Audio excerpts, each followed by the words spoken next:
Mesdames, Messieurs, bonsoir. Merci d'être à votre rendez-vous des décideurs. On se retrouve encore ce samedi pour échanger avec un décideur et nous avons la particularité pour la première fois dans cette émission de recevoir un homme de Dieu. C'est un décideur, c'est un leader d'opinion. Il est donc avec nous sur ce plateau pour échanger autour de lui, autour du ministère qu'il est en train de diriger, mais également autour de réalités qui émaillent encore une fois de plus le monde spirituel congolais, associé même à la politique. On pourrait atterrir dans ce sens-là. J'ai le plaisir, mesdames, messieurs, de vous annoncer encore une fois de plus notre invité. Il s'agit du sacrificateur en action qu'on appelle le pasteur Jérubal Mupanga, à qui nous disons bonsoir. Vous allez très bien, pasteur. Oui, nous allons bien par la grâce de Dieu. Nous sommes là pour répondre à votre invitation. Nous allons très bien. Alors, le Louchois, le Congolais et même ceux de la province du Haut-Katanga vont vraiment s'étonner de vous retrouver à ce jour devant les écrans, parce que ça faisait quand même très longtemps que vous êtes passé à une chaîne de télévision, que ce soit à Lubumbashi, que ce soit partout ailleurs. Qu'est-ce qui s'est passé finalement? Bon, je bénis d'abord le Seigneur, mais c'est son Excellence Jésus-Christ, mon Panga Yamoto, pour ce temps qu'il nous accorde, parce que ça fait très longtemps, oui. Nous sommes des sacrificateurs. Je voudrais d'ailleurs corriger quelque chose. On n'est pas sacrificateur en action, mais on est sacrificateur en fonction. Voilà. Et ce temps étant sacerdotal, nous sommes dans des mouvements sacerdotaux. Oui. Je vous donne des images qui sont dans notre constitution sacerdotale qui est la parole de Dieu. Oui. Le premier mouvement, c'est quand Israël quitte l'Égypte. Israël avait deux mouvements sacerdotaux. Le premier, c'était la marche. Le deuxième, c'était un campement. Mais ces mouvements étaient stigmatisés par la marche de la nuée. Quand la nuée s'arrête, ils s'arrêtent. Quand la nuée marche, évolue, et eux aussi ils s'arrêtent. Ils marchent. Le deuxième mouvement, c'est dans 1 Roi chapitre 17. Oui. Quand vous lisez au verset 3, vous allez au chapitre 18, verset 3 aussi, vous trouverez là-bas un mouvement de présente-toi et cache-toi. Lorsque Élie a posé des actes sacerdotaux, c'est la casquette d'un prophète, mais posant des actes sacerdotaux, Dieu lui dit cache-toi. Et puis à un moment donné, il nous dit présente-toi. Donc dans la vie sacerdotale, il y a des moments, en dépit de notre confort sacerdotal, en dépit de notre impact, en dépit de notre savoir, en dépit de notre coefficient sacerdotal, il est possible d'être à l'écoute du Saint-Esprit pour savoir ce que l'on doit faire en ces temps. Si le Saint-Esprit nous indique d'arrêter, de stopper, de se cacher, en dépit de ces bagages-là, on se cache. C'est comme ça que nous, en vertu de ces deux mouvements, nous nous sommes tus et maintenant nous sommes là avec vous. Voilà. Cela n'est pas aller dans le sens de la peur, de la pression, parce que apparemment, le Lubumbashi, quand même, il y a l'envahissement des hommes des dieux puissants et ça fait assez que certains autres commencent à se retirer, commencent à se cacher pour peut-être éviter un échec.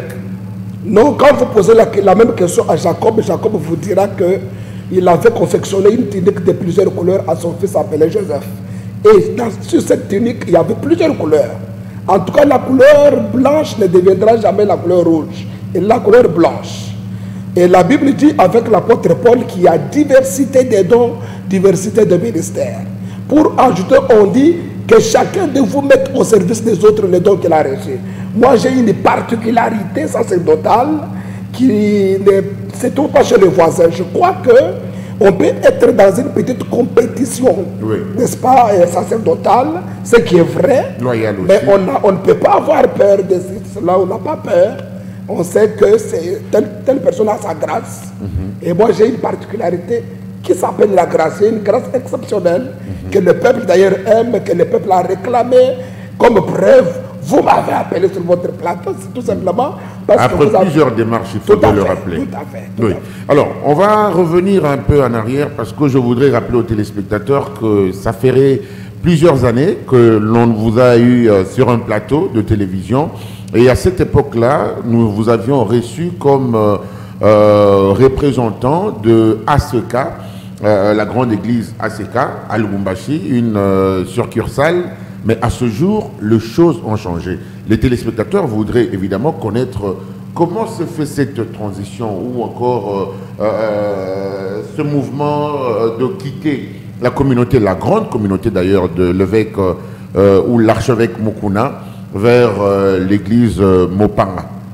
Non, les réponses sont multiples, mais je vais, à cause du temps, donner un petit rien qui peut élucider, n'est-ce pas, par rapport à votre question. Parce qu'on a quand même appris beaucoup de choses autour de votre départ dans la communauté de l'ACK. Non, monsieur le journaliste, vous devez savoir une chose. Quand vous allez dans la maison du patriarche Jacob, je le répète, vous trouverez qu'il y a plusieurs enfants là-bas. Il y en a à peu près 12 fils. Mais chaque fils avait une particularité. Il y en a qui, un était un lion, l'autre un serpent, celui-là était comme ça. Vous voyez, un papa peut mettre au monde beaucoup d'enfants, il est militaire. Tous les enfants ne seront pas militaires. Il y en a qui seront des médecins, d'autres seront des avocats, des juristes, mais qui restent des enfants. Il reste des enfants. Oui. Vous voyez, pour donner mémoire à l'histoire, je n'ai pas commencé à l'ACK. Moi, j'ai adhéré à l'ACK. Donc, j'ai commencé une vision et avec le temps, c'est lui que je considère comme mon père spirituel qui est le pasteur François Moutombo. Voici l'homme. C'est celui-là qui est mon père spirituel. Alors, c'est lui qui me demandera, avec ma vision, d'adhérer à l'ACK. Mais avec le temps, j'ai compris que je devais me retirer de l'ACK pour des raisons personnelles. Quelles sont les raisons qui vous ont... Qu'est-ce que vous reprochez à l'ACK? Qu'est-ce que vous avez reproché à l'ACK? Et que je devrais amplifier la vision que le Seigneur m'avait donnée. Avec l'ACK, cela ne pouvait pas marcher? Ça ne pouvait pas se faire parce qu'on devait avoir deux visions au même moment. Mais en entre-temps, je garde de bonnes relations avec l'évêque, le patriarche, l'évêque Mukuna. Je garde de bonnes relations avec toute la communauté ACK. D'ailleurs, je salue tout le monde en passant. Mais qu'est-ce que vous direz de ceux qui pensent que vous avez quitté l'ACK pour des raisons pécuniaires? Vous n'avez pas voulu être dépendant, rétrocéder de dîmes, je ne sais pas, faire des actions comme tous les autres fils de l'évêque Mukuna le font, et que c'est pour des raisons pécuniaires que vous aviez décidé de quitter finalement l'ACK. Vous ne pouvez pas empêcher aux gens de réfléchir. Les gens ont raison de réfléchir, monsieur le journaliste. Mais la vérité est que, comme vous êtes journaliste d'investigation et que vous êtes tombé sur nous, je vous donne la vraie version. Je suis parti de l'ACK par la grande porte. Parce que je suis allé jusqu'à Kinshasa déposer officiellement les documents. J'ai demandé à l'évêque Mukuna d'envoyer quelqu'un d'autre. Je suis parti comme ça avec ma Bible, mon épouse et mes enfants. Donc je ne suis pas parti par la fenêtre. Voilà pourquoi jusqu'à ce jour, je suis en bon terme avec toute la communauté, en commençant par l'évêque Mukuna, de même quand il descend à Lubumbashi. Que vous avez considéré comme père à un moment donné. Que j'ai considéré comme le patron de la communauté ACK. Mais celui que je considère comme père spirituel, c'est le pasteur François. Êtes-vous fier à ce jour de celui que vous avez considéré comme patron? L'évêque Mukuna? De l'évêque Mukuna? Oui. Oui, je suis fier de lui. Je suis fier de lui. C'est un papa bien qui m'a beaucoup aimé, qui continue à m'aimer. Je suis très fier de lui. Au-delà de tout ce qu'il y a eu sur le plan politique, où l'on voit les hommes de Dieu s'engager activement dans la politique, qui dégénère par moments, parce que pour le cas de celui que vous avez considéré comme père, il y a eu un scandale autour de lui. Comment pourriez-vous avoir toujours de l'estime vis-à-vis d'une personne qui, du reste, a, d'une manière donnée, sali ou saboté ou sapé même l'image des hommes de Dieu dans notre pays? Non, les latinistes disent errare est humanus. Vous savez, tous nous sommes des humains, nous pouvons commettre des erreurs par-ci par-là, mais on ne peut jamais remplacer un père. On ne peut pas modifier, poser la question au peuple d'Israël. Ils vous diront que nous sommes là. Ils parlent d'Abraham, ils parlent d'Isaac, ils parlent de Jacob. Le Dieu d'Abraham, le Dieu d'Isaac, le Dieu de Jacob. Donc, il est papa, il reste papa en dépit de sa conception personnelle. Chacun a une vie privée. Chacun a son étoile, selon qu'il est écrit. Autre est l'éclat de l'étoile, des étoiles. Chaque étoile se diffère à une autre. Donc moi je pense qu'il est une étoile, il a sa manière de parcourir le monde, de parcourir la vie. Je crois que ça ne peut jamais modifier ma considération envers lui. C'est comme ça que vous les journalistes, vous avez poussé certaines personnes à se désolidariser de leurs pères comme ça, avec des questions comme celle-là. Non, on veut poser juste vous savoir savez, si vous gardez... les pays comme parce la que quand RDC... vous dites que l'erreur est humaine, vous encouragez ce qui est arrivé. Il n'y a que des pays comme celui-ci où facilement on peut brader les patriarches. Facilement on peut solder les icônes, les repères. Nous avons des repères en politique. Nous avons des repères à l'église. Nous avons des repères dans tous les secteurs de la vie. Ces repères, en dépit de leurs petites fautes, on ne doit pas seulement se méfier d'eux, on peut aussi les consulter pour d'autres choses parce que ce sont des bibliothèques. Vous voyez? Donc moi je pense que même nos parents qui nous ont mis au monde biologiquement, ils peuvent avoir commis des erreurs. Cela ne peut pas nous pousser à modifier l'identité. Donc l'erreur est humaine chez les hommes de Dieu également. Je ne dis pas qu'il a commis l'erreur, mais je dis l'erreur est humaine. Non, et chez les hommes de Dieu finalement. Ça arrive, les Comme hommes. chez nous, on les appelle... fidèles, et chez vous, nos pères, l'erreur est humaine. C'est ça la difficulté que nous avons particulièrement chez nous. Les gens pensent que les hommes de Dieu seraient des anges, seraient des petits dieux. Nous sommes des hommes de Dieu. D'abord, c'est un homme. La question là, je l'avais posée à Jacques. Jacques dit ceci. Élie était de même nature que nous. C'est-à-dire que nous avons la nature d'abord humaine avec quelques imperfections. Avec la parole de Dieu, nous sommes en train de passer aussi à la délivrance. Tout être humain, notamment un chrétien. Parce que pour devenir pasteur, on est d'abord chrétien. Oui. C'est ça la condition sine qua non. Donc la Bible dit à tous ceux qui l'ont reçu, à tous ceux qui croient en son nom, il a donné le pouvoir de devenir enfant de Dieu. Tout le monde. Mais par ce préalable, nous comprenons déjà que le domaine de la repentance, c'est le domaine de tout chrétien. Tandis que la conversion, c'est le domaine des païens. Alors, si un pasteur serait un chrétien au préalable, je pense que ça ne peut pas l'empêcher, comme il est écrit, nous brocher de manière ou d'une autre. Il peut commettre des erreurs, il peut commettre des imperfections, mais ça ne modifie pas son appel selon qu'il est écrit. Dieu ne se répand jamais de ses dons et de ses appels. Est-ce que vous comprenez ces choses? Merci. Merci. Nous ne voudrions pas être en face de la prédication. On voudrait juste que vous répondiez à nos questions. Et à ce jour, le ministère Mupanga, Mupanga finalement c'est une nouvelle communauté où elle a adhéré à une communauté existante. Comment ça se passe après votre part ou après le retrait de l'ACK? Le ministère Mupanga d'abord c'est une grande vision, c'est une vision époustouflante, une vision torrentielle pour cette dispensation. C'est une grande vision pour cette saison. Oui. Parce que c'est un sacerdoce à haut niveau. Le monde étant sacerdotal, monsieur le journaliste, je pense qu'on devrait fonctionner, n'est-ce pas, marcher en fonction de certains principes sacerdotaux. Et étant une vision, il a aussi la possibilité de s'élargir pour être une communauté. Oui. Donc ça devient une église, mais c'est une grande vision qui permet à cet homme, cette femme qui nous regarde, peu importe sa carrure, peu importe ses grades, d'en profiter pour tonifier ou intensifier n'est-ce pas, ses activités, sa destinée, je voulais dire. Donc Mupanga Yamoto, c'est une grande vision céleste. Je peux dire c'est une entreprise de Dieu qu'il a déployée sur la terre en termes d'une extension, afin d'aider les générations, les journalistes, les avocats, les médecins, et les chèques et tout le monde, oui, d'affronter les défis de la vie. Voilà, merci. Donc on a parlé quand même de vos relations avec vos pères de Kinshasa, mais plusieurs questions nous sont parvenues en annonçant que vous serez notre invité, de beaucoup de fidèles, de vouloir savoir à ce jour quelles sont les relations que le pasteur Jérubal entretient avec d'autres pasteurs de sa contrée, ça veut dire dans le Haut-Katanga, particulièrement à Lubumbashi. Bon, monsieur le journaliste, je sais que vous êtes très intelligent, vous avez des questions très intelligentes. Je sais que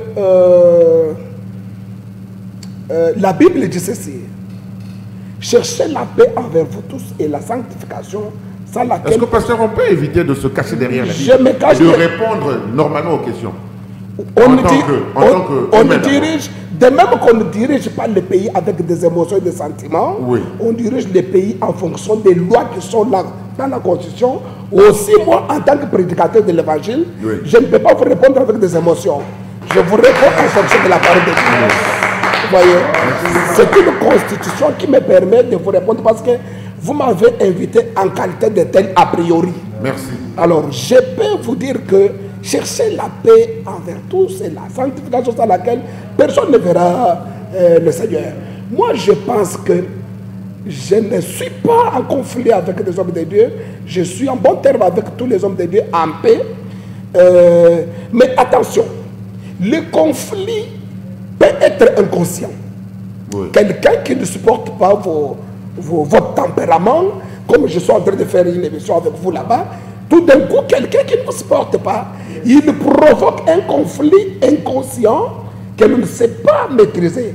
Mais en ce qui me concerne, en âme et en conscience, je sais que je suis en bon terme avec tous les hommes de Dieu. Et d'ailleurs, beaucoup d'hommes de Dieu sur cette ville apprécient mon apostolat sacerdotal. Vous pouvez nous en citer quelques-uns avec qui vous avez vraiment de très bonnes relations? Cette ville a des hommes de Dieu très d'abord puissants. Oui. D'autres qui ne sont pas connus comme moi. Il y a des hommes de Dieu qui prêchent plus que moi. Oui. Il y a des hommes de Dieu à des capacités onctionnelles très avancées, oui, plus que nous. Mais qui ne sont pas connus, qui peuvent avoir 20 personnes, 30 personnes dans leur église. Alors je ne pourrais pas courir ces risques-là de citer certaines personnes de peur que ceux qui sont aussi même verts, qui l'ont levé là-bas, puissent s'inquiéter que je n'ai pas cité leur nom. Mais au moins, tous les hommes de Dieu que vous connaissez sur la ville ici, ce sont des hommes de Dieu avec qui nous collaborons très bien, nous parlons très bien. Seulement, chacun est dans son appel, dans sa vision, dans son église. On vous reproche, pasteur Gérubal, de ne pas reconnaître ceux dont vous aviez trouvé. Et c'est ça qui vous crée généralement de problèmes. Non, je n'ai pas de problème avec des gens. Je reconnais si je fais ça, ça sera... C'est qu'on vous reproche. On vous reproche de ne pas reconnaître ceux dont vous aviez trouvé sur terrain. Non, ça c'est vraiment trop de se prévaloir. C'est tombé dans le piège d'Élie. Élie qui a dit, tout le monde s'est agenouillé, il parle à Dieu. Il parle à Dieu, donc je suis le seul qui... Je ne suis pas. Alors moi, je ne peux pas me prévaloir parce que l'apôtre Paul, qui est monté jusqu'à la 3e dimension, Paul dit à haute voix dans notre constitution ici, nous connaissons en partie et nous prophétisons en partie. Alors, qu'en est-il de moi, Gérubal? Comment je peux me prétendre connaître plus que tout le monde, être plus que tout le monde pour dénigrer les autres?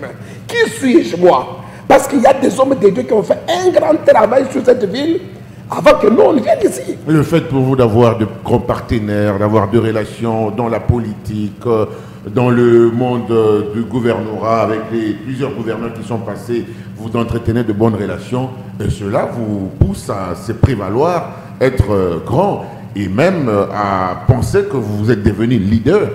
Non, non. Il y a des choses que les hommes de Dieu ont fait sur cette ville que moi je n'ai jamais fait. Il y a des gens qui ont fait des grandes campagnes d'évangélisation. C'est de l'ironie ou c'est de la modestie réelle? C'est ce que vous dites, pasteur. Mais je vous dis ce qui est vrai, c'est ça la vérité. Je ne sais pas me prévaloir. J'ai une petite portion de grâce que le Seigneur m'a donnée pour être utile dans l'église corps du Christ. L'apôtre Paul nous a dit, quand il écrit 1 Corinthiens chapitre 12, il écrit à l'église de Corinthe. Il dit, il y a diversité des dons, mais le même esprit. Moi, je ne peux pas m'encaparer les tout, je ne suis pas cette tunique-là. Moi, je suis l'une des couleurs de la tunique. Alors, il y a des hommes de Dieu. Peut-être que vous confondez la renommée, oui, et l'appel. Oui. Quelqu'un peut être renommé, c'est une grâce. Oui. Vous voyez? Comme vous. Mais comme vous. Comme certains d'autres. Vous avez cette grâce. Comme certains d'autres aussi. Oui. Il y en a beaucoup. Il y a des gens qui sont renommés même plus que moi sur cette ville. Donc je ne peux pas me prévaloir de ce côté-là. Et d'ailleurs, monsieur le journaliste, nous ne venons pas prêcher pour... nous ne sommes pas à la recherche de renommée. Oui. Nous sommes en train de présenter. Mais c'est son excellence Jésus-Christ qui est le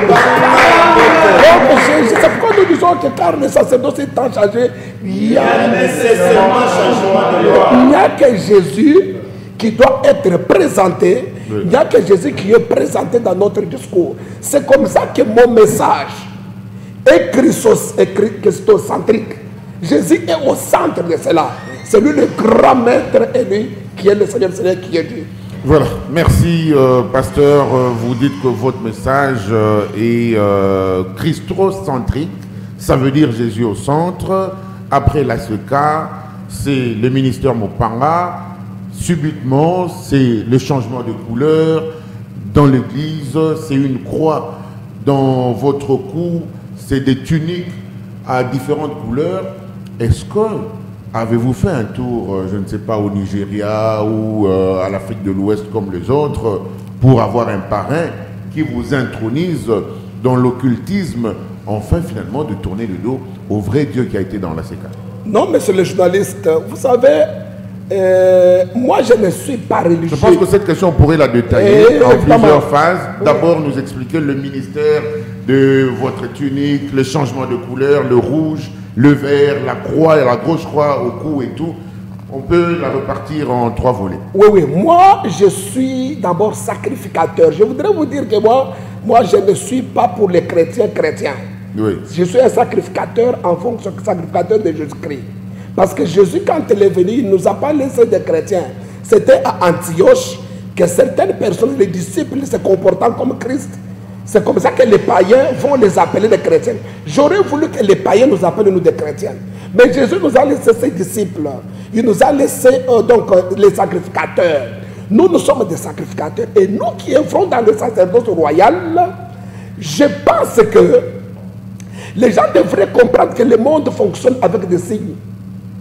Et il ne faudra pas tomber dans les pièges des satanistes, croire que parce qu'un sataniste a bu de l'eau, quand vous prenez aussi de l'eau, vous devenez sataniste. Croire que parce qu'un sataniste a mangé le boucard, vous mangez aussi le boucard, vous devenez sataniste. Oui. Et ça, c'est un piège grave. Je vous fais voyager dans 2 choses seulement dans la Bible. La première, c'est M. Caïn qui a posé un acte déploré par tout le monde. Caïn tua son frère Abel. Un esprit supérieur appelé Dieu, il vient, il prend un signe, il place sur Caïn. Ce signe-là avait comme connotation, comme message, interdiction formelle de tuer ces messieurs. Oui. Donc on ne pouvait jamais tuer Caïn à cause de ce signe. Je me pose des questions lorsque je rencontrerai Moïse qui nous a écrit ça. Je lui demanderai c'était quel signe, visible, invisible, je ne sais pas. Mais ce qui m'intéresse, c'est le signe. Je suis en Égypte. Je trouve un Dieu initiateur d'un grand sacerdoce. Il dit, dans ce sacerdoce-là, pour vous épargner de la mort, mettez un signe sur les linteaux. Vous voyez les signes, le mot signe apparaît. Qu'est-ce que c'est un signe quand vous posez la question à M. Le Larousse? C'est une indication, un indice, une présentation. Oui. C'est quelque chose qui donne un message, un signe. Ça signifie que il existe des signes qui peuvent empêcher les esprits qui amènent la mort. Mais pas les couleurs. Pas les couleurs. Je suis en train d'évoluer. Oui. Je ne parle pas qu'il existe des prières. Je dis qu'il existe des signes. Oui. Quand vous les appliquez, ça empêche un esprit qui voulait envahir votre carré, qui voulait envahir votre juridiction. Un signe. Et parmi les signes, par exemple, ce sont des couleurs. Et le choix, ça ne devra pas être, ça devrait être une révélation. Alors nous qui sommes... Le rouge, le vert, c'est quoi? Je vous ai dit que le sacerdoce, c'est une entreprise, ce n'est pas une société, une entreprise de Dieu mais sur la terre. Mais quand vous montez là où il y a le trône de Dieu, vous savez qu'au ciel il y a des hommes, il y a des animaux, parce que contrairement à ce que nous avons appris, qu'au ciel il y a des esprits, les esprits seulement les esprits. Mais la même question, si tu poses à Jean à l'île de Patmos, il te dira qu'il avait vu un animal sur le trône, un agneau, mais qui a au lieu du voici donc au ciel, il y a des choses comme ça. Au fait, le monde sacerdotal, c'est un monde de supports qui peuvent véhiculer quelque chose. Vous voyez, qui peuvent amener quelque chose vers Pasteur, je voudrais que vous me dites mais je vais terminer. Oui, en des termes clairs. Qu'est-ce que les couleurs représentent? Qu'est-ce que la croix représente? Dans des termes clairs. Allez-y, terminez. Alors nous avons pris des religions et les religions nous ont mis dans une prison et nous sommes devenus des religieux. Mais le christianisme dont il est question, il y a les mots, les préfixes Christ. Christ qui veut dire le one, c'est le monde de spiritualité, de surnaturel. Vous comprenez? Et là, il y a déjà un engagement spectaculaire et remarquable du Saint-Esprit. En ce qui concerne le Saint-Esprit, la Bible dit, quand il sera venu, il vous enseignera toutes choses. Il vous enseignera toutes choses. Vous comprenez? Et parmi les enseignements, c'est par exemple les couleurs. Vous voyez, monsieur le journaliste, poser la question à monsieur Jean. Oui. Jean, là, à l'île de Patmos, Apocalypse chapitre 4. Jean, quand il est au ciel, la Bible dit, il a vu le trône de celui qui était au ciel. Ce trône était enveloppé d'un arc-en-ciel semblable à l'émeraude. Or, l'émeraude, c'est l'une des pierres précieuses sur le pectoral du jugement de M. Aaron. Quand tu regardes le classement de ces pierres-là, cette pierre-là typifiait Lévi dans la maison de Jacob. Je crois que ce n'est pas du journalisme. Oui. Alors, je voudrais dire que donc l'émeraude, tu poses la question à ceux qui font la géologie, il était donc que l'émeraude a la couleur verte. Or, la couleur verte, c'est une couleur typifiant Lévi. Est-ce que vous comprenez? Lévi, c'est une tribu de sacrificateurs. Donc, déjà, la couleur verte, c'est la couleur des sacrificateurs. Voilà pourquoi. Un monsieur roi dans la dimension prophétique, je parle de David. David dit, l'Éternel est mon berger, je ne manquerai rien. Il me fait reposer dans les verts. Non, dites dans des jeunes pâturages. Ça signifie, mais je suis en train de sortir. Donnez-moi le temps de sortir ces choses. Allez-y, allez-y. Pour éviter rapidement, parce qu'on n'a pas assez de temps, alors qu'on a encore beaucoup de questions.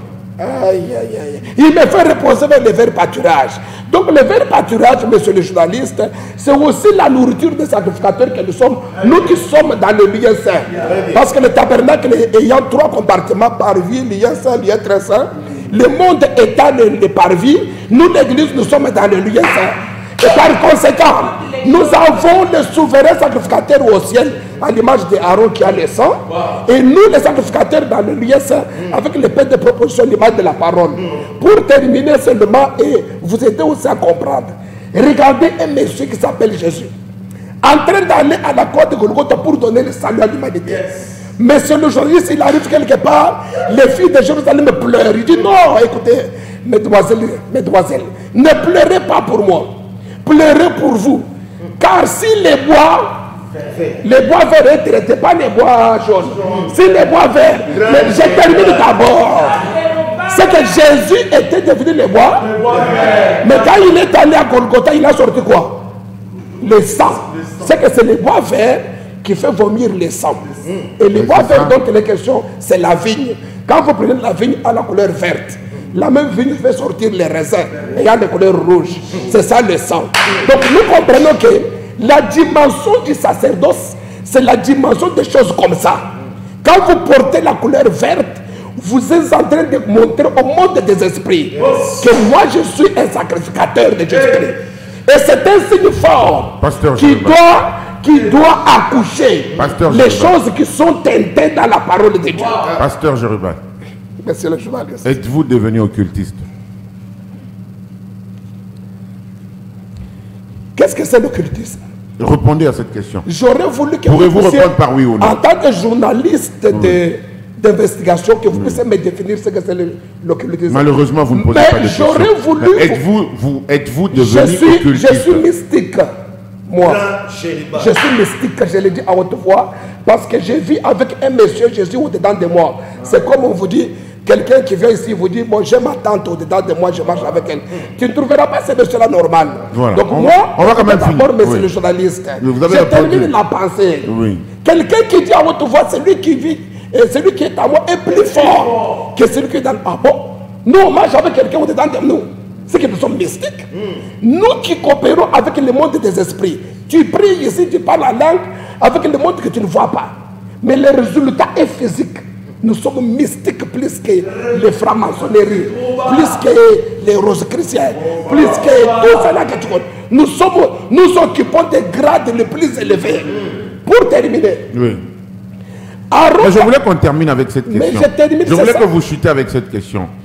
Est-ce qu'il est permis, pendant bien évidemment cette dispensation, à un sacrificateur de prester avec une croix ou pieds nus, comme on le voit? Je crois qu'on va voir les photos tout à l'heure qui vont défiler, les téléspectateurs pourront voir, où l'on vous retrouve pieds nus dans l'église. Une autre apparition nouvelle qui essaie un peu de perturber, voilà, la croix elle est là, on verra où vous êtes pieds nus, Et finalement, il est permis à un sacrificateur pendant cette C'est là que j'ai dit que vos émissions devraient... On a quand même les Oui, images. je vois. Oui. Les émissions doivent être permanentes pour permettre à ce que le peuple de cette génération comprenne qu'il y a un fond que Dieu a déclenché pour fermer les gueules des sorciers, des marabouts, des féticheurs. Mais monsieur le journaliste, regardez, si vous regardez le tabernacle avait 3 compartiments. Mais je peux dire 3 sacerdoces. Il y a des sacerdoces communs. C'est que tout le monde voit ça. C'est ce que vous voyez à l'église. Vous allez, tout le monde chante. Dans toutes les églises, on chante, on danse, on peut donner les offrandes. Ça, c'est commun, du commun des mortels. Mais le tabernacle a aussi un lieu saint.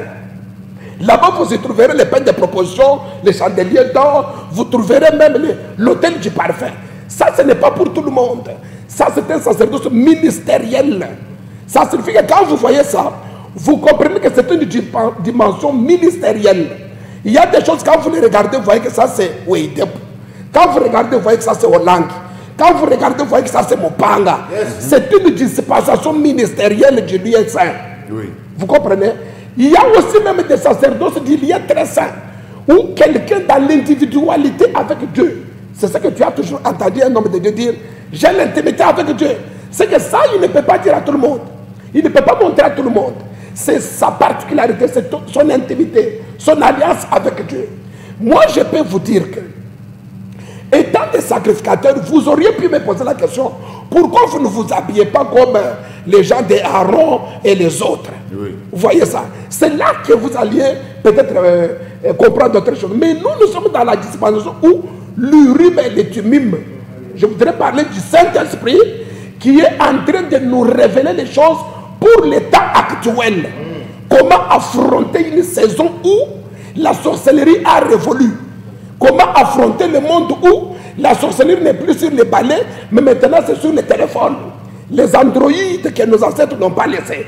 Comment affronter une telle société, une telle sorcellerie qui a contextualisé ces énergies négatives? Comment l'affronter? Oui. Alors c'est comme ça que Dieu, dans ses cartouches, Dieu dans sa gibecière, il nous donne des révélations pour que vous ne soyez pas un journaliste hypnotisé par un petit journaliste sataniste, mais que vous ayez des amortisseurs sacerdotaux capables de vous permettre de ne pas avoir de choc lorsque vous rencontrez n'importe qui. C'est comme ça que nous mettons à la disposition du peuple de Dieu toutes ces choses. Et ce sont des révélations, donc tout ceci sont des révélations. Ce sont des révélations qui sont dans la Bible d'ailleurs. Sacerdotal. Vous devez savoir que Dieu a dit au peuple d'Israël, même à Josué, tout lien qui foulera les plantes de tes pieds, pas les plantes de tes souliers, de tes pieds. Ça signifie que Dieu a déposé des dispositifs mystiques dans le pied, dans les empreintes des pieds. Quand ces empreintes touchent la terre, il y a un mouvement mystique qui entre en coopération avec les entités spirituelles qui gèrent ces milieux-là. Et vous dominez. Quand vous avez des supports comme ça, comme des souliers, il y a une incompatibilité qui se crée. C'est comme ça que moi je pense que le peuple devrait être très content de trouver que plus la sorcellerie augmente, plus les filières de sorcellerie s'ajoutent, plus Dieu donne aussi des grandes révélations pour affronter et dominer. Je termine pour vous dire ceci. La Bible dit il a fait de nous un royaume sacrificateur pour que nous puissions dominer. Le verbe dominer, c'est un verbe qui engage une bataille. Mais dans nos églises des religieux, dominer, dominer, quand vous regardez la personne qui dit dominer, il manque même à manger. Il est dans des conditions inadéquates. Même Dieu sur le trône, il se moque de lui, mais il ne devait pas s'engager. Pourquoi? Dieu nous a donné toute forme d'armure pour inquiéter et fermer la gueule de tous les petits sorciers qui se font, qui créent des ordres diaboliques dans nos familles. Mais on a l'impression que vous vous considérez comme l'un des disciples de Jésus. On a l'impression que vous vous considérez comme l'un des disciples de Jésus. C'est comme si Dieu vient chez vous, Jérubal, il vous parle, il vous dit faites ceci, faites cela. On a cette impression, soit que vous êtes aussi dans la Bible. Non, nous ne sommes pas seulement les disciples de Jésus, mais nous sommes de Jésus-Christ. Oh. Oui. Comme vous êtes choquer, nous sommes de Jésus-Christ. Oh. Oui. Plus que Pierre, plus que Paul, plus que Jean. Même eux aussi là. Parce que Jésus a dit, je ne vous appellerai plus des serviteurs, vous êtes devenus mes frères. Et la Bible dit, nous sommes les héritiers de Dieu et les co-héritiers de Jésus-Christ. Je peux même aller plus loin que nous sommes plus que Jésus-Christ. Pour vous choquer davantage. Vous choquez également les chrétiens. Oui, parce que c'est Jésus qui a dit. Demain sans fidèles dans l'église. C'est parce que Jésus a dit, si vous croyez en moi, vous ferez de même, et même plus que ça. C'est que nous devenons plus que lui. Il nous a donné des... D'ailleurs, il dit, nous sommes plus que vainqueurs en Jésus. Lui, il est vainqueur, nous sommes plus que vainqueurs. Donc quand vous croyez... Mais c'est le journaliste, ces choses. Ces choses, je les sors pour que tout sacrificateur appelé chrétien voie son niveau mystique qu'il occupe en Jésus-Christ, surtout en ce début du mois de juillet. Parce que je voulais vous dire un élément très important, que vous avez... Je disais qu'Aaron, quand il entrait dans le lieu très saint, il avait sur sa poitrine les pectoraux du jugement. Il a mis tous les noms des 12 tribus d'Israël là-bas. Quand il entre dans le lieu très saint, il entre avec eux. Ça signifie quoi? Ces peuples-là deviennent le plus gradés par rapport aux autres peuples. Or, la Bible dit, nos vies sont cachées en Jésus-Christ. Jésus, où est-il? Il est au ciel. Ça signifie que toi et moi, si vous êtes chrétiens, nous occupons la place supérieure par rapport aux autres ici. C'est là que j'ai dit, Jésus, c'est lui-même qui a fait de nous que nous puissions être comme lui et que nous puissions même faire des choses plus que lui. Oui. Comme lui, comment? Jésus veut dire sauveur. Christ veut dire loin. Tout celui qui a reçu Jésus-Christ comme Seigneur sauveur, c'est un sauveur parce que la Bible dit, crois au Seigneur Jésus-Christ qui sera sauvé, toi et ta famille. Il sauve sa famille par la prière, il sauve son quartier par tout ce qu'il pose comme acte sacerdotaux. Quelqu'un peut être libéré dans sa famille tout simplement parce que cet homme, cette femme a cru en Jésus-Christ. Par conséquent, il devient le sauveur de cette famille-là. Si Jésus est le sauveur du monde, nous sommes des sauveurs de nos familles. Voilà. Je termine, monsieur le journaliste. Pasteur, parce qu'on a nous sommes les loin, comme Christ. C'est que nous sommes des petits Jésus, des petits Christ, et nous pouvons affronter les nuages qui sont devant nous, les dissiper et créer un chemin. Voilà. Merci beaucoup pour toutes ces précisions. Nous allons quand même quitter la spiritualité, le monde mystique que vous avez tant adoré tout à l'heure. Le monde mystique. Pour revenir sur Terre aussi et chuter avec l'émission parce que nous approchons petit et petit vers la fin de l'émission. Pasteur Jérubal. Vous êtes leader à Lubumbashi. Vous drainez de foule. Et l'on pense que, comme plusieurs autres pasteurs, vous êtes devenus de caisse de résonance de politique. Vous entretenez de bases électorales pour le politique.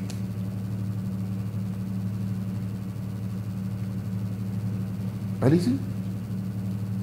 Avant de répondre à cette question-là, au regard de tout ce que je viens de faire, je demande à toute la ville, parce que les choses ont déjà commencé, ont recommencé. Nous nous présentons. Toute la ville doit être dans un rythme. Opération! Par le sacerdoce s'est changé. Il y a nécessairement changement de loi. Au nom de Jésus-Christ est mon Père et à moto. S'il vous plaît, s'il vous plaît, s'il vous plaît. S'il vous plaît, on n'a pas assez de temps, frère. Je réponds à la question. Répondez rapidement à la question, parce qu'il y a une autre question qui sera après celle-ci. Non, je pose la question à mon professeur Ngoma Binda. Ngoma Binda, c'est un professeur qui m'a donné le cours de civisme en premier graduat. Il a donné un cours de participation politique. Alors, dans ce cours-là, il dit qu'il y a la participation politique directe, indirecte et semi-directe. Oui. Pour le grand professeur Ngoma Binda, il dit qu'il pense que tout le monde participe à la politique. Alors, je ne sais pas de quelle manière vous me posez la question. Non, on comprend que réellement le politique vous utilise. Oui, oui. En partant de cette définition de votre professeur. Oui. Oui. Donc vous êtes de caisse de résonance. Moi, non, je ne suis pas une caisse de résonance, mais seulement, je ne peux pas ne pas avoir de relations avec les politiciens. Est-ce que entretenez-vous vos fidèles comme de base électorale de politiciens? Non, Ou lors des élections, vous donnez un mot d'ordre? Non, mais c'est le choix de chaque fidèle. Parce que l'on vous colle d'ailleurs aussi l'appartenance au régime actuel. Vous êtes trop fasciste. Des prières organisées pour le président de la République, des prières organisées pour certains ministres qui font les déplacements de Kinshasa vers votre ministère. Il y en a qui sont même provinciaux, des femmes politiques de cette province font le tour chaque fois chez vous pour ne fût-ce qu'avoir un nombre des électeurs. Non, je pense que je ne suis pas dans cette démarche-là, mais tout ce que je sais est que, à ma qualité de sacrificateur, lorsqu'il y a un pouvoir qui est mis en place, un sacrificateur travaille avec ce pouvoir-là. C'est comme je l'ai fait à l'époque de l'ex-président Joseph Kabila. Oui. Donc moi, je le soutenais aussi parce qu'il était président de la République, pas comme quelqu'un de membre d'un parti politique, je ne suis pas là-bas. Mais aussi longtemps qu'il était le président de la République, j'avais le devoir de le soutenir, prier pour lui et puis même répondre à ses appels s'il m'appelait. Je peux le faire pour le gouverneur, je peux le faire pour le chef du quartier. Toute personne élevée en dignité. C'est comme ça aussi. Même si aujourd'hui, ceux qui sont élevés en dignité me solliciteraient de pouvoir prier pour eux, faire un culte d'action de grâce, je ne trouve pas un péché là-bas. Mais vous avez politisé l'église, c'est ça le problème. Dans la même église, il existe des fidèles, des frères et sœurs de plusieurs appartenances. Et nous ne pouvons pas obliger à quelqu'un d'appartenir à tel ou tel parti politique. Pourquoi? Parce que le maître du travail que moi j'ai fait, qui s'appelle Monsieur Son Excellence Jésus-Christ Nazareth, il est venu, la Bible dit, l'agneau qui a été immolé a racheté pour Dieu les hommes de toute langue, de toute nation, de toute... Donc, en lui, nous n'avons pas de discrimination.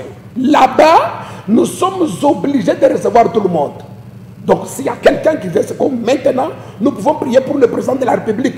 Être président de la République, ce n'est pas une mince chose. Non, mais ce que vous faites pour le régime actuel et ce que vous dites avoir fait pour le régime passé, c'est quand même différent. Y a-t-il un lien particulier, n'est-ce pas, par rapport aux accointances tribales que cela pourrait... Non, monsieur le journaliste, je voudrais vous dire une chose. Moi, je suis un sacrificateur en fonction. En Israël, le sacrificateur, on allait le chercher. Vous voyez? Donc, tel que je suis là, moi, je ne fais pas la queue. Je ne fais pas les queues pour aller consulter telle ou telle autorité. Mais si une autorité politique, ecclésiastique, une autorité commerciale de n'importe quel secteur solliciterait mes expertises sacerdotales, je le mettrai à sa disposition. C'est là qu'il est écrit que chacun de vous mette au service des autres les dons qu'il a reçus. Quels sont les ministres du gouvernement actuel qui vous sollicitent? Pardon? Quels sont les ministres du gouvernement actuel avec qui vous travaillez? Ah non! Mais est-ce que moi, je prie pour tout le monde? Moi, j'organise des cultes pour tout le monde. Non, mais vous faites des voyages aussi à Kinshasa spécialement pour rencontrer des ministres. Non, j'ai pris. Mais en quoi ça vous gênerait de dire que vous avez prié pour tel ou pour tel autre? Est-ce que c'est un péché de rencontrer? Mais vous avez refusé l'invitation du gouverneur de province. Récemment, il a invité les hommes religieux. Vous avez brillé par votre absence. Avec beaucoup de respect. Avez-vous des problèmes avec le gouverneur Jacques Kaboula? Non, avec beaucoup de respect, monsieur le journaliste. Moi, je dois beaucoup de respect, même au chef du quartier. Vous voyez, même au chef du quartier, tout celui qui est élevé. Si vous commettez ces erreurs d'avoir des problèmes avec les autorités, vous êtes en incompatibilité avec l'alignement angélique. Le monde des esprits accepte l'ordre. Parce que la Bible dit toute autorité vient de Dieu. Oui. Et nous devons respecter tout celui qui est établi, qui est élevé. En tout cas, il ne va pas de mon devoir, moi, de pouvoir être contre une autorité quelconque à partir du moment où je porte la casquette d'un sacrificateur. Voilà, on va terminer. Pasteur Jérubal, est-ce que vous êtes fasciste? Je suis sacrificateur de Jésus-Christ. Voilà, on a terminé notre émission. Si vous avez un mot à dire, vous pouvez le dire parce qu'on n'a plus le temps. Non, je voudrais vous dire merci à notre DG, Rodriguez, et que tous ceux qui nous ont aidés à réaliser cette émission. Oui. Je voudrais dire au peuple de Dieu, c'est vrai que nous traversons un moment très compliqué, les moments compliqués sur tous les plans, tout ça. Le petit message que je peux dire est que tout désert, d'après la Bible, a une production. Tout désert a une production. Le peuple d'Israël a quitté l'Égypte pour la terre promise. Mais ils ont traversé le désert, le moment compliqué. Mais cependant, c'était un moment de production. C'est dans ce désert qu'ils ont construit le tabernacle qui est devenu le modèle pour le temple d'un grand monsieur appelé Salomon. Je déclare que quiconque est dans un désert quelconque, ce désert soit un lieu de production. J'ai dit que c'est dans le désert où on a fabriqué quelque chose comme l'arche de l'Alliance. Ça ne se fait pas en Égypte, ça ne se fait pas dans la terre promise. Mais l'arche de l'Alliance devenait un objet mystique, capable de pouvoir récolter des solutions à faveur du peuple de Dieu. Quiconque est dans un désert de stérilité, de maladie, de pauvreté, ces déserts aussi, ce sont les lieux de production de quelque chose. Ces mêmes lieux-là, c'est le même endroit où le peuple s'est multiplié. Le peuple s'est multiplié dans le désert. Et le véritable désert, c'est la croix de Golgotha. Jésus était à la croix dans une souffrance, mais c'était aussi ce moment-là. Merci, pasteur. C'est le même endroit où il a connu l'élévation selon qu'il est écrit. C'est pourquoi Dieu l'a souverainement élevé et lui a donné le nom au-dessus de tout nom. Je déclare au nom de Jésus. Mesdames, Messieurs, c'est la fin de ce numéro particulier de votre magazine Un sur plusieurs. Nous avions reçu l'homme de Dieu, le pasteur Jerubal Mupanga Yamoto, le Jerubal Kanida, avec beaucoup d'énergie. Sur ce plateau, nous pensons que vous aussi à la maison, comme nous sur ce plateau, avions été comblés par la manière dont il a répondu à toutes nos questions. Vous avez retrouvé certainement satisfaction par rapport à plusieurs de vos questions. On se retrouve très prochainement. Ce sera un autre numéro avec un autre décideur. Ce numéro, vous le retrouvez demain dimanche en rediffusion à partir de 13h15. Pasteur Jerubal, merci. Et merci à l'Assemblée qui nous a accompagnés. Merci.